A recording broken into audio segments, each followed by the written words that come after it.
Bom dia. Hoje é dia 14/6/2025.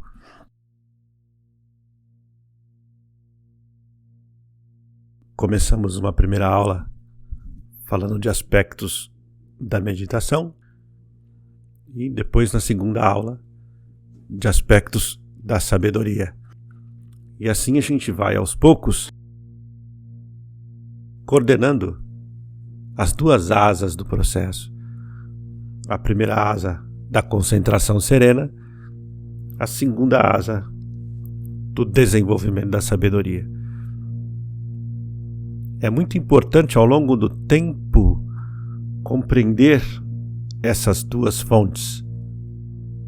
Até porque vocês vão perceber pela natureza de cada um de vocês que vocês têm mais tendência a uma coisa ou a outra. Embora, dentro do possível, tenhamos que trabalhar com as duas. Mas, no momento de hoje, com todo esse processo que nós temos de trabalho e necessidades e atendimentos do dia a dia, a asa da sabedoria, com certeza, é a que a gente mais consegue desenvolver. Mas na base está esse cultivo da simplicidade, que é o grande desafio para cada um de nós no que se refere à meditação. A meditação é uma coisa muito simples. Eu postei 2 textos para vocês, meditação 1, meditação 2. Se vocês lerem, vocês vão perceber exatamente isso, que a meditação lida com coisas muito simples. Isso é um grande desafio para o ego. O ego é o nosso mediador atual de todas as contingências da vida. Então o ego é muito importante num determinado momento da nossa existência. Depois ele precisa ser abandonado ou colocado no seu lugar. O ego é como um barco que você usa para atravessar um rio. Depois que você atravessou o rio e você tem que seguir o caminho, você não põe o barco nas costas e continua andando com ele. Você deixa o barco no seu lugar. O ego não gosta de nada simples. O ego adora a complexidade. O ego adora fazer algo. O ego adora ser alguém. O ego adora mais ainda parecer ser alguém. Então é um desafio constante para o ego quando ele lida com algo que não é complexo, é simples, que não exige esforço, exige entrega. São coisas muito diferentes. Se você dá para o ego uma coisa que exige esforço, e dependendo da tenacidade dele, ele se dedica àquilo com todo afinco. Mas se você dá para ele alguma coisa que exige entrega, que é uma outra maneira que você pode entender o que é esforço, para o ego aquilo é muito difícil. Se você diz para ele, você tem que subir e descer essa pedra 1000 vezes, pronto, está satisfeito. Mas se você diz para ele, você tem que apenas ficar observando a montanha, ele vai dizer, mas isso é um tédio. Ele não vai suportar. Tem um motivo do porquê o ego ser assim. Nasruddin, o sábio tolo, mestre Sufi, caminhava na rua, numa rua escura, muito já tarde da noite. E quando ele vira uma esquina, ele vê 6 pessoas surgirem no sentido contrário a ele. Imediatamente ele se apavora, porque é um lugar estranho, deserto, próximo ao cemitério.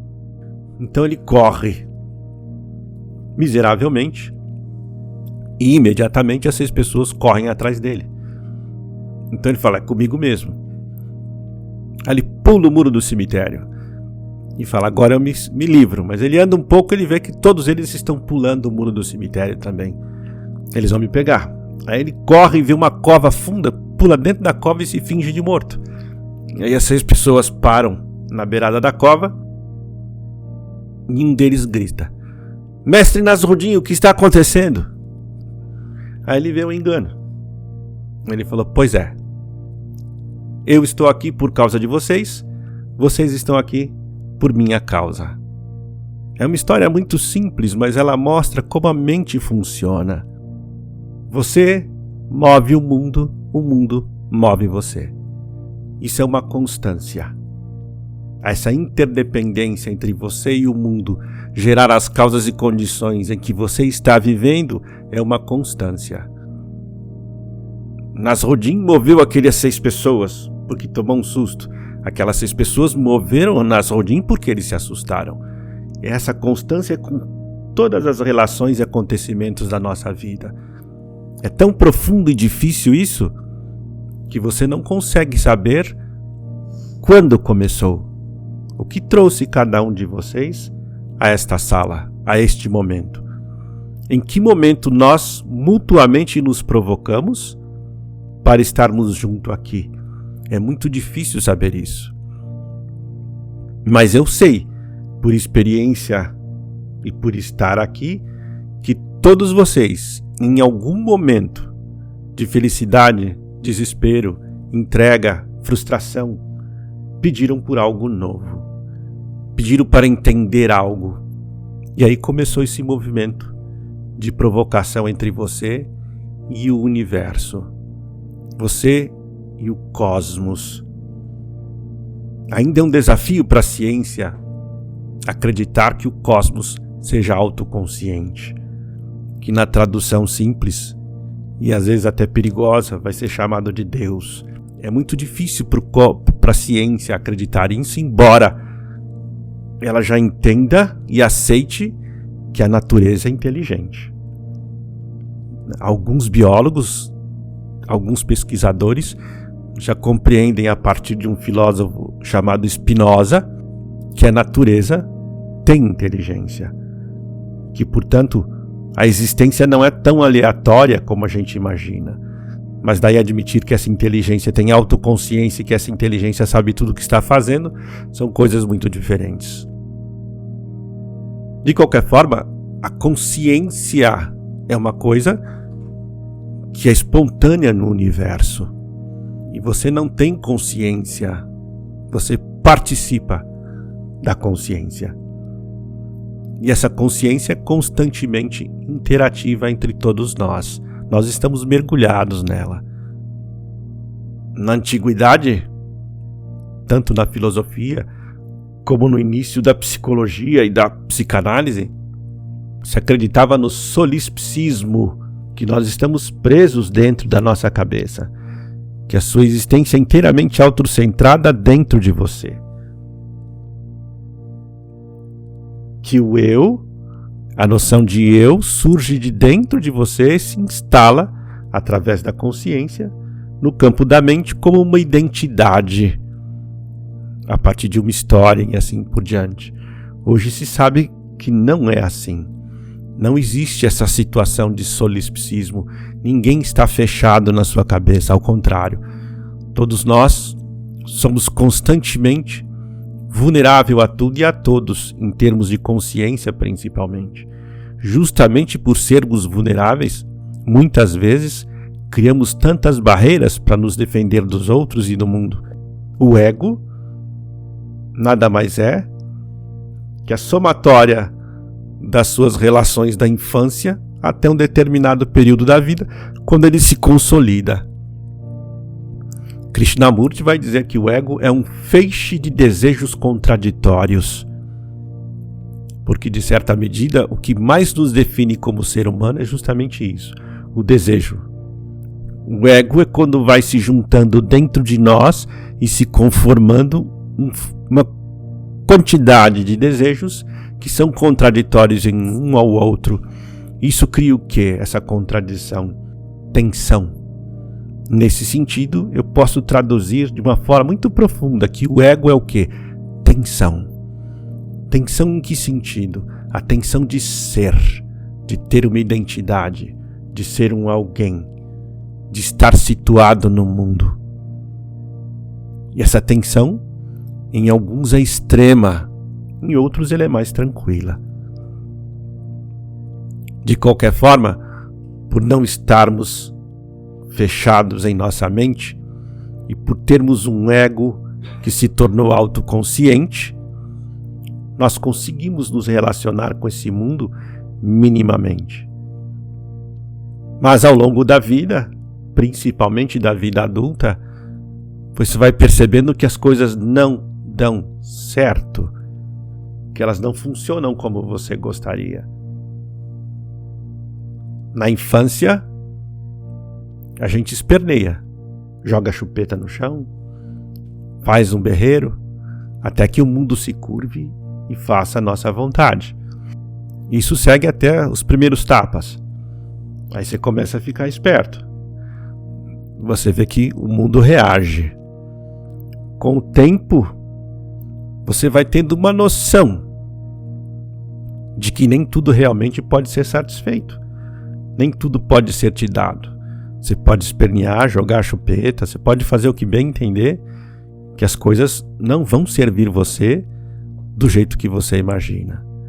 Quando a pessoa começa a perceber isso, ela inicia a desenvolver o que eu chamo de consciência adulta. E isso pode ser desenvolvido muito cedo. Algumas crianças aos 9, 10 anos já começam a ter a noção de que elas não são o centro do mundo.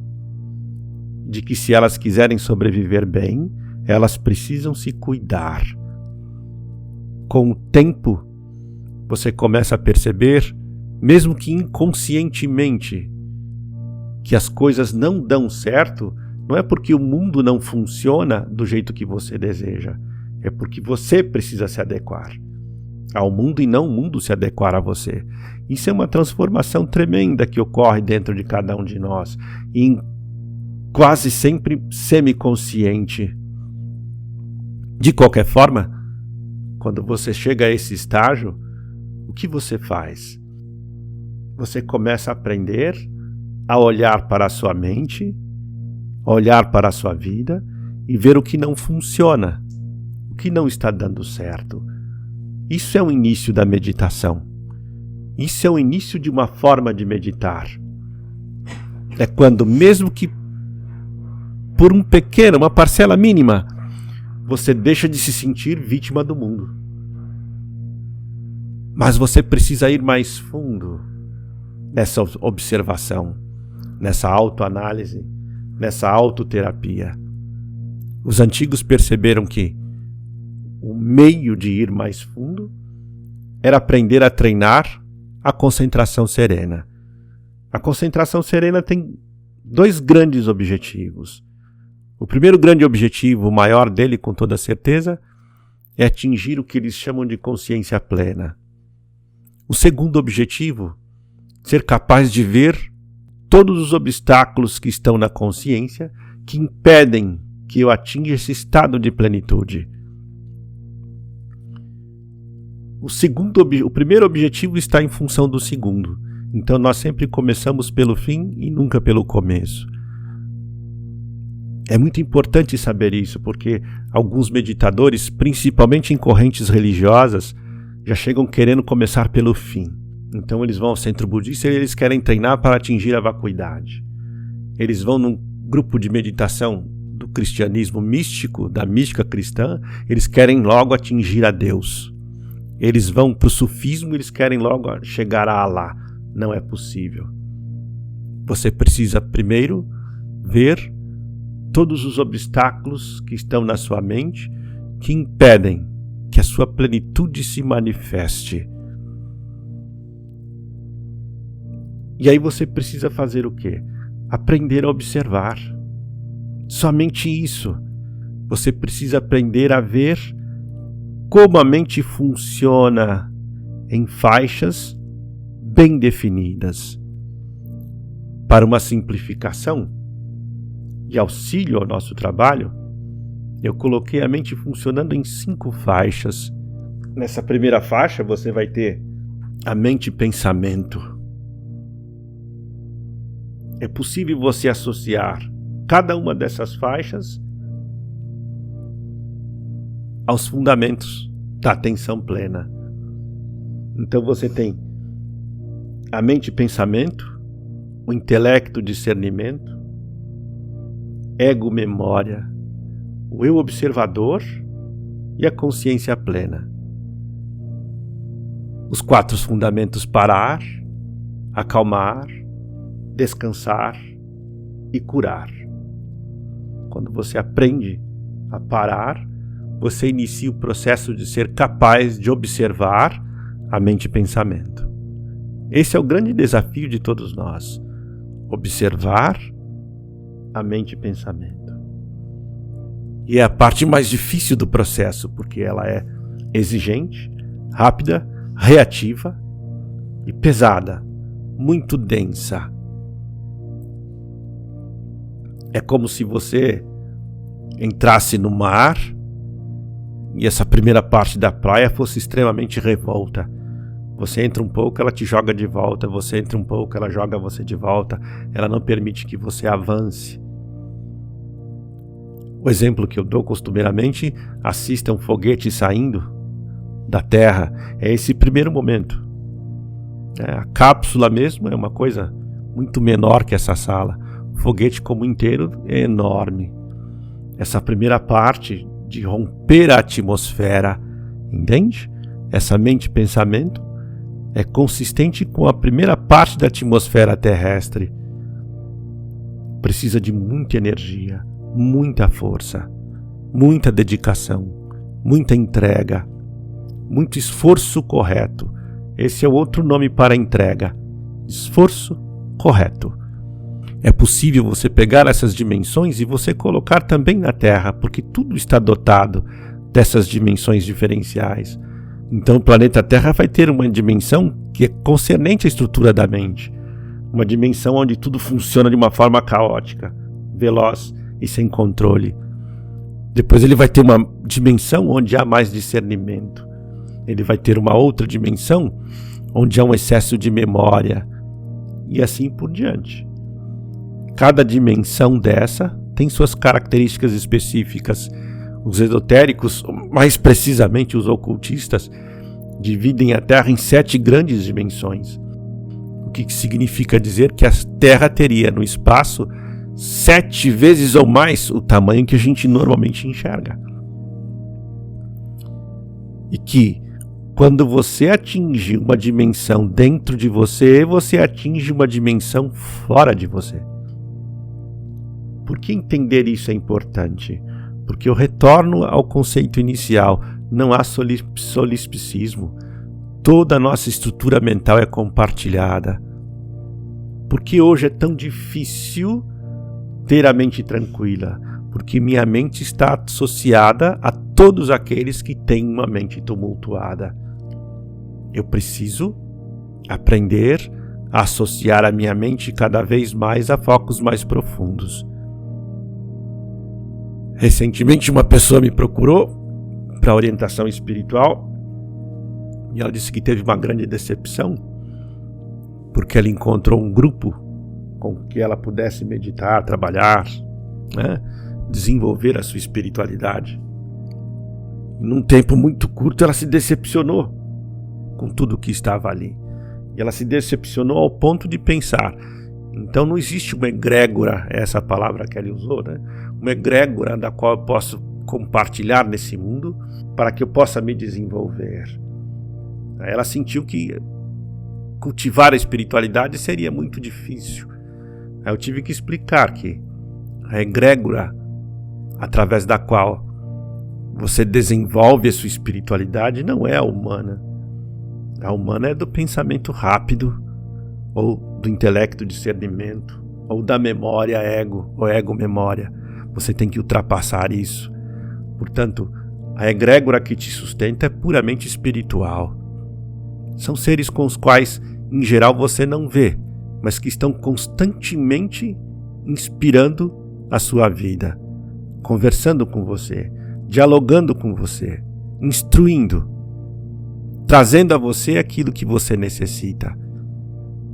Quando você diz interiormente que deseja algo novo, que deseja mudar de vida, que deseja se renovar, que deseja parar o sofrimento que você vive, essas consciências superiores que te acompanham, e todos nós somos acompanhados por consciências assim, é que vão proporcionar a você tudo o que você precise para atingir isso. Com algum desenvolvimento é possível que você ouça alguma coisa que essas consciências dizem. Alguns são capazes de fazer isso, ouvir com mais clareza. É que sempre se diz dessa maneira, né? Alguém falou para mim. Isso é muito raro, você ouvir a voz de alguém. E as pessoas ficam esperando ouvir a voz de alguém. Quando eu era muito jovem, eu tinha 15 para 16 anos, eu convivi com um médium fabuloso, eticamente confuso, mas um médium fabuloso. E um dia ele ficou olhando para mim detidamente e ele falou: por que você fica esperando ouvir alguém? Eu, como assim? Você fica esperando ouvir uma voz? Distingua o que é seu pensamento e o que é pensamento de outro. É assim que funciona. Não fica tentando ouvir alguém falar para você como eu estou falando. É através do campo do pensamento que essa comunicação se dá.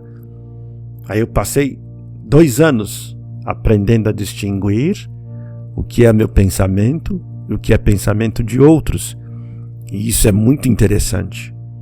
Eu ia dizer isso é muito difícil, mas é uma bobagem pensar que essas coisas são difíceis. Pense, elas são interessantes. Quando você pensa assim, a sua vida se torna muito significativa. Quando você desenvolve minimamente a condição de parar e observar o turbilhão de pensamentos, há uma distância que se mantém espiritualmente de você, para que você trabalhe e você fique entregue a você, ao seu esforço. O parar nos permite ver tudo isso funcionando de forma caótica. Quando as pessoas meditam a primeira vez na vida, elas vão dizer: nossa, eu não consigo, a minha mente não se concentra de jeito nenhum. Aí eu sempre repito essa frase: bem-vindo ao mundo. Isso é para todos. Você não é especial. Não tem aquele que senta para meditar que vai encontrar a mesma confusão, a mesma floresta de enganos, a mesma vastidão de coisas com as quais ele não consegue lidar. O que significa isso? Não tente lidar com elas, não perca seu tempo. Apenas mantenha a concentração e deixe toda aquela tempestade seguir seu rumo. É como se você estivesse caminhando numa chuva fria e você tem que chegar na sua casa que está longe. Não adianta você correr, você vai se molhar do mesmo jeito. Então não se canse, caminhe mantendo o mesmo passo, mantendo o mesmo ritmo, seguindo o mesmo destino, e pare de se incomodar com a chuva, porque vai acontecer do mesmo jeito. Eu penso nessa história porque o mestre Zen caminhava na rua e os discípulos correram na frente dele e diziam: vamos, mestre, está chovendo. E aí ele disse: mas está chovendo lá na frente também. Eu aceito a situação tal como ela está, não vou reagir. Quando você consegue desenvolver isso minimamente, você vai para o acalmar. No acalmar você vai ver o intelecto, o discernimento. Aí a parte fica muito interessante. Tenha certeza, e é muito difícil entender isso. Você é a coisa mais fascinante que existe na Terra. O dia que você entender isso com todo o seu coração, o tédio acaba, o apego acaba. Você vai se importar verdadeiramente com você. Você é o seu maior mistério. As pessoas acham que o grande mistério da vida é saber como tudo começou, quem é Deus, o que é a vacuidade, se existem espíritos, se existem extraterrestres, se tem vida em outros planetas, como surgiu o cosmos. Nada disso é tão misterioso quanto você saber algo sobre você mesmo. É muito significativo quando a gente entende isso. Toda a nossa vida fica exuberante e poderosa, porque você encontrou algo pelo qual você se interessa e que está à sua disposição. Deus não está à sua disposição para que você entenda. É algo que está além do tempo e do espaço. A sua mente não é capaz de alcançar isso. A vacuidade também. A origem do universo, os físicos sabem. A origem do universo é um círculo sobre si mesmo. Começou com uma singularidade, mas e a singularidade começou quando? No mesmo problema, o tempo e o espaço. Você está dentro do tempo e do espaço, então você pode se mensurar, pode se ver. Sócrates foi brilhante nesse sentido. Os primeiros filósofos queriam saber justamente isso, a origem da vida, os deuses. Aí Sócrates diz que os deuses cuidem dos deuses. Eu quero entender a minha consciência. E aí dentro desse contexto, Sócrates funda o humanismo. Não é exato isso, porque os egípcios já tinham feito algo semelhante, os africanos já tinham feito algo semelhante, mas foi um momento historicamente que foi registrado quando Sócrates diz isso, que os deuses cuidem dos deuses. Eu quero entender a minha consciência. Então surge esse humanismo, onde eu sou o centro, onde eu sou a causa, onde eu sou o mistério. Há um índio norte-americano, se eu não me engano, ele chama Alcinegro, que foi muito pesquisado por antropólogos, acho que década de 40 ou 50. Então, há um livro escrito sobre ele em inglês que chama Alcinegro Fala. E ele passou pela iniciação dele, que é bastante radical, e no final da iniciação, ele diz: eu cheguei ao centro do mundo, e o centro do mundo está em toda parte. Nas falas dele, ele quer dizer que cada um de nós é o centro do mundo. Onde você estiver é o centro do mundo. É muito importante quando a gente se compreende nessa magnitude. Você é todo o universo. Você quer aprender sobre o cosmos?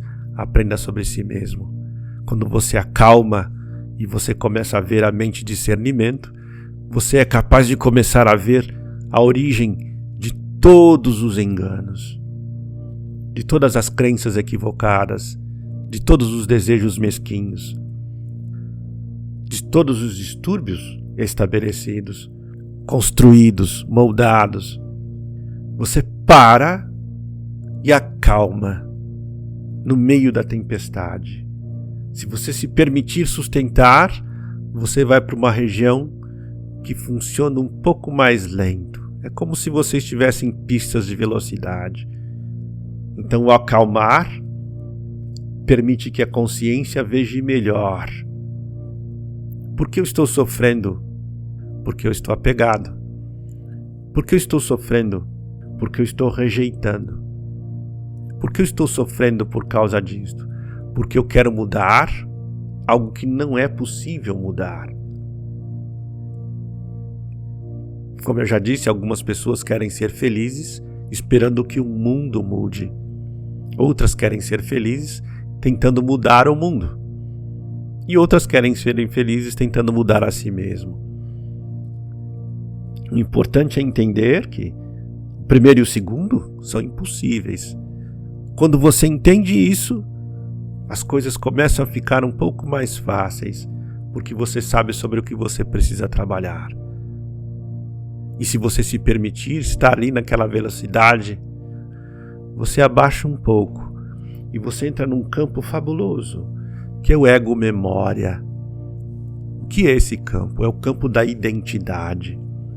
Toda a nossa identidade é memória. Consequentemente, toda a nossa identidade é passado. Você começa a ver como a memória molda a sua mente, molda o seu mundo, molda a sua forma de ver e entender as coisas. Aí você está numa velocidade bem mais lenta. O seu discernimento passa a ser usado de forma correta.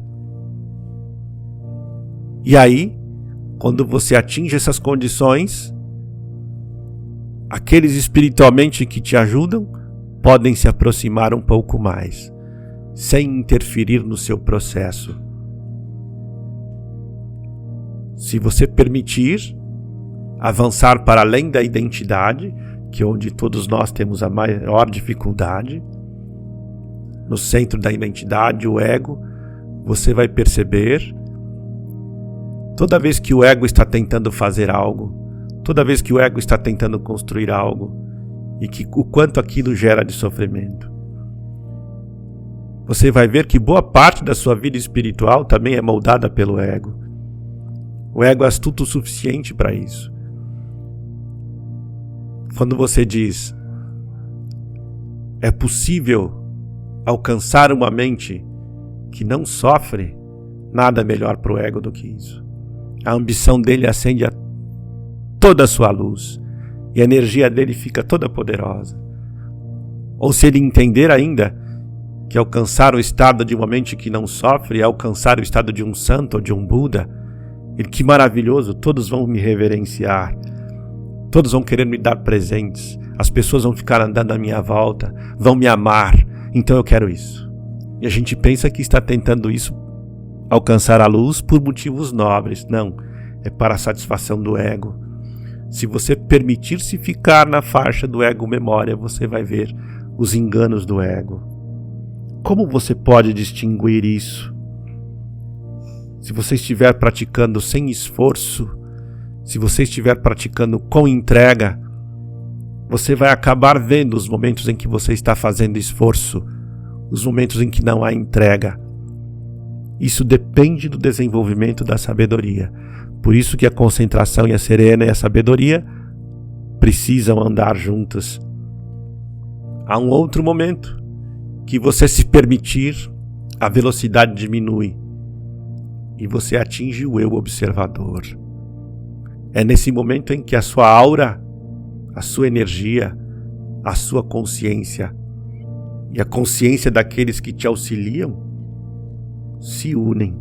É nesse momento que aquilo que a gente pode chamar de companheiros espirituais ou sangha espiritual começam a participar e ajudar você a sustentar o seu processo meditativo. Por uma coisa muito simples, nessa hora você não é ninguém. Enquanto você é alguém, não é possível se aproximar de você. Uma pequena anedota judaica, o rabino morre, chega na frente de uma grande porta e ele bate com força, me deixa entrar. E alguém pergunta, quem está aí? É o Rabi tal. Não há lugar para você e eu aqui, vai embora. Ele acha aquilo confuso. Ele fica perambulando e pensando. Ele bate de novo na porta.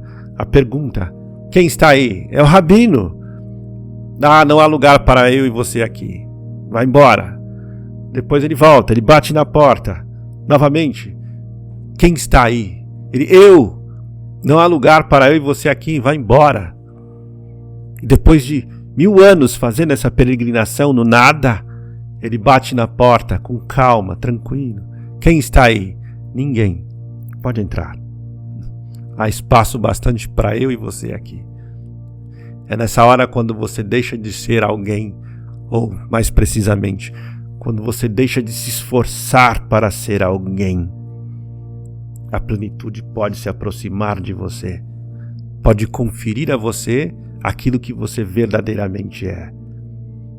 E aí nesse instante que o ego observador surge, a mente se torna muito calma, muito silenciosa. Alguns sentem algo que eu chamo de verticalidade. É como se um eixo se estabelecesse no centro do seu corpo e tudo ficasse tranquilo. E tudo fica calmo. O corpo é leve, estável. Você permanece na postura sem esforço. As dores nas pernas não te incomodam. Os pensamentos ficam como nuvens do céu. Eles não perturbam. Eles vão e vêm. E você desenvolve uma consciência profunda, capaz de observar com mais profundidade o que está dentro de você. E esse estágio pode ser longo, e ele é maravilhoso. E se você se permitir ir além dele, você atinge a consciência pura. Aí não é necessário que nenhum ser se aproxime mais de você, porque você passa a se integrar ao cosmos. Na consciência pura não há identidade alguma. Não há nenhum eu observador, não há dualidade. Não há eu que observo e a coisa observada. Tudo disso desaparece. Há uma lucidez profunda no campo da mente. Essa lucidez, mesmo que raramente, ela pode se manifestar até em estado de vigília, ou seja, você está conversando com as pessoas e essa lucidez surge. E você vê com mais clareza aquilo que está acontecendo, aquilo que você está vivendo. Essa é a primeira parte da meditação. Treino em concentração serena. Mas ele é muito difícil para todos nós, porque temos uma vida muito perturbada e conturbada. Para que a gente possa, um dia, desenvolver a concentração serena com tenacidade, com verdadeira entrega, é necessário um desenvolvimento consistente da sabedoria. Eu diria que boa parte das nossas dificuldades do dia a dia são resolvidas com o cultivo da sabedoria. E aí, quando eu entendo certas coisas dentro da minha mente, fica muito mais fácil sentar e meditar. Eu sempre digo para as pessoas, não se esforce tanto tentando sentar todos os dias e meditar por 20 minutos, se isso se tornar uma guerra. Se você fizer isso com tranquilidade, maravilha. Você superou já essa fase. Faça. Mas se para você sempre é uma guerra, é porque você necessita desenvolver mais sabedoria. A própria sabedoria, se bem desenvolvida, conduzirá você para a meditação. Eu conheci um rapaz que ele teve um câncer extremamente agressivo e isso o obrigou a ter um tratamento difícil e também resolveu aprender a meditar, que ele não sabia quanto tempo de vida ele teria. E ele fez muito seriamente tudo isso, porque quando nós estamos na situação de vida ou morte, ou quando nós acordamos que estamos para a situação de vida ou morte, a gente é muito cuidadoso com as coisas que faz. E aí ele aprendeu que ele não precisava se esforçar para meditar. A meditação o chamava. É assim que ele se expressou. Que ele estava fazendo as coisas e ele sentia aquele chamado de dentro. Medite, medite. Quando era possível, ele parava o que estava fazendo, sentava e meditava por 20 minutos ou meia hora. E isso foi primoroso para todo o processo de tratamento dele. Depois que conseguiu terminar, depois que melhorou, 10 anos depois disso, ele era ainda um meditador muito dedicado. E ele ainda sentia isso. A meditação me chama. E quando ela me chama, eu rapidamente, tendo possibilidade, sento e medito. É necessário um desenvolvimento muito grande de sabedoria para isso. Mas tudo começa observando esses 4 fundamentos. Parar, acalmar, descansar e curar. Repita isso como um mantra. Repita isso e pense sobre cada um desses aspectos, pequenas coisas sobre cada um deles. Algo no fundo da sua consciência vai começar a se iluminar.